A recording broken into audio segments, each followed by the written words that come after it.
Hey everyone! Welcome back to the channel.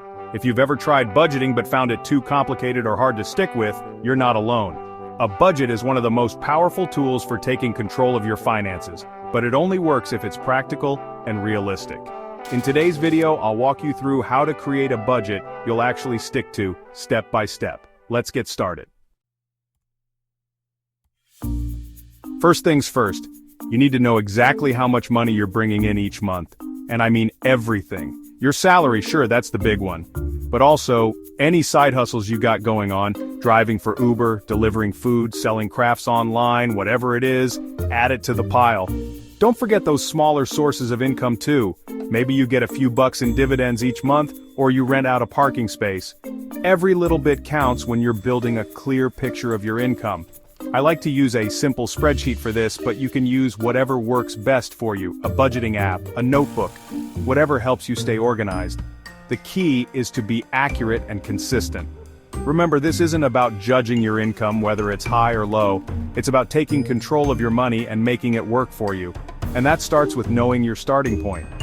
Once you have a handle on your income, you can move on to the next crucial step, which is understanding where all those hard-earned dollars are going each month.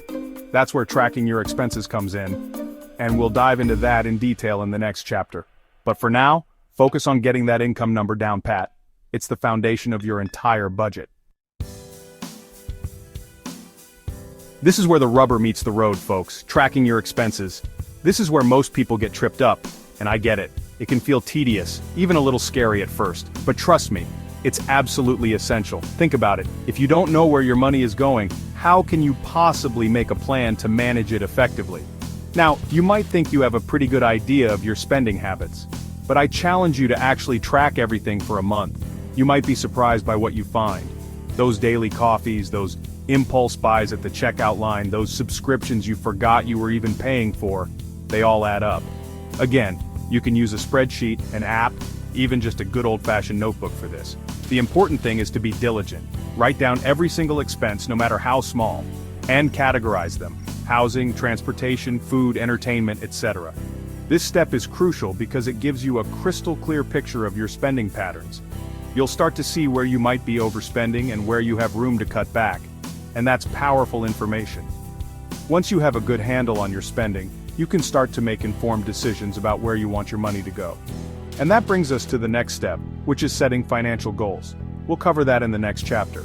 But for now, focus on tracking those expenses. It's the key to unlocking a whole new level of financial awareness. Alright, now that you've got a handle on your income and expenses, it's time to talk about why we're doing all of this in the first place. Your financial goals. What are you hoping to achieve with your money? Do you want to finally pay off those student loans that have been hanging over your head? Are you dreaming of buying your first investment property? Maybe you just want to build a solid emergency fund so you're prepared for anything life throws your way. Whatever your goals are, big or small, write them down. Make them specific, measurable, achievable, relevant, and time-bound.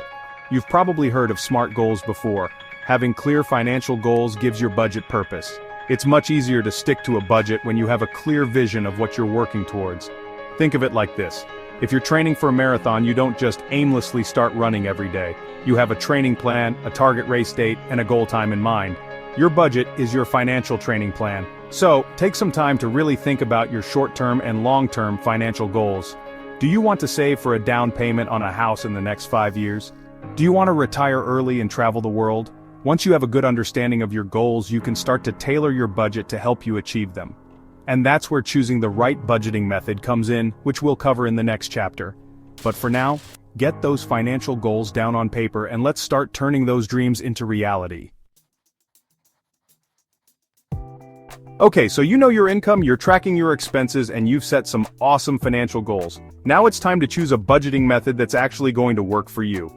Because let's be real, if the budgeting method you choose feels restrictive or overly complicated, you're not going to stick with it. Luckily, there are tons of different budgeting methods out there, so you can find one that fits your personality and lifestyle. One popular method is the 50-30-20 budget. This is a great starting point for beginners. It's simple. You allocate 50% of your after-tax income to needs, 30% to wants, and 20% to savings and debt repayment.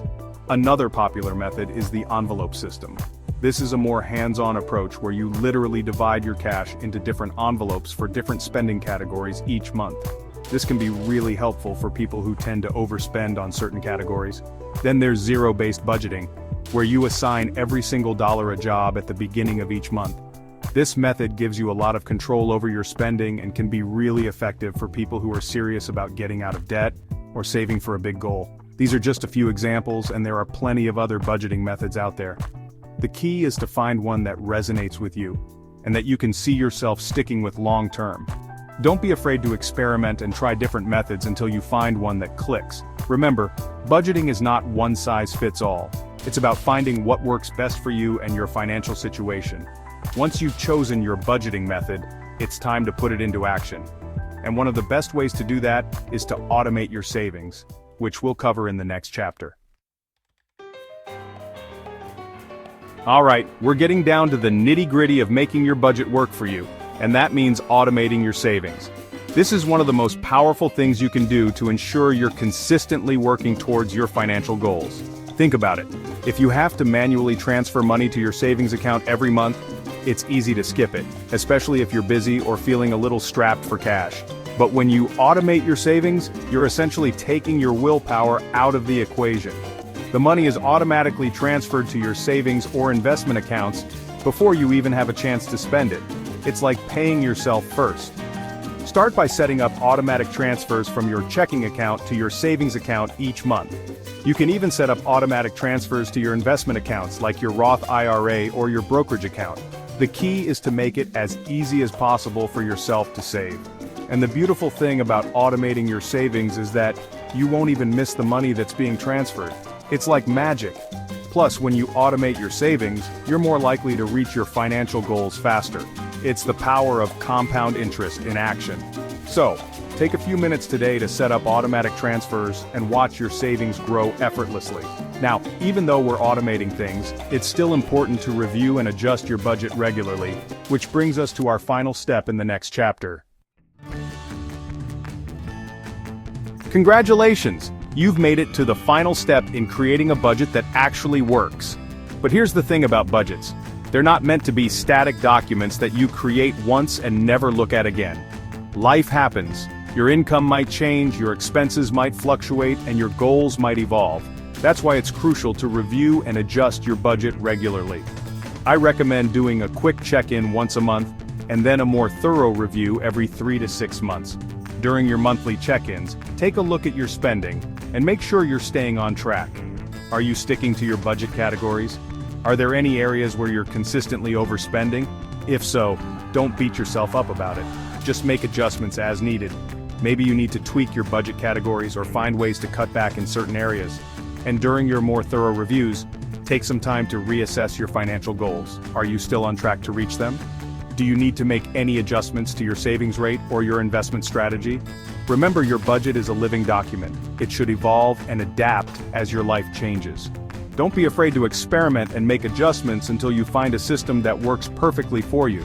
The most important thing is to be consistent with your budgeting. The more you track your spending, review your budget, and make adjustments, the easier it will become. And over time, you'll develop healthy financial habits that will last a lifetime. Let's recap the 6 steps to creating a budget you'll actually stick to. 1. Calculate your total income. 2. Track your expenses. 3. Set financial goals to give your budget purpose. 4. Choose a budgeting method that works for you. 5. Automate your savings for consistency. 6. Review and adjust your budget regularly. Budgeting doesn't have to be complicated or restrictive. With the right approach, it can empower you to take control of your money and achieve your financial goals. Thanks for watching. If you found this video helpful, please give it a thumbs up and subscribe for more tips on budgeting, saving, and building wealth. What budgeting methods have worked for you? Let me know in the comments. I'd love to hear your experiences. Until next time, happy budgeting.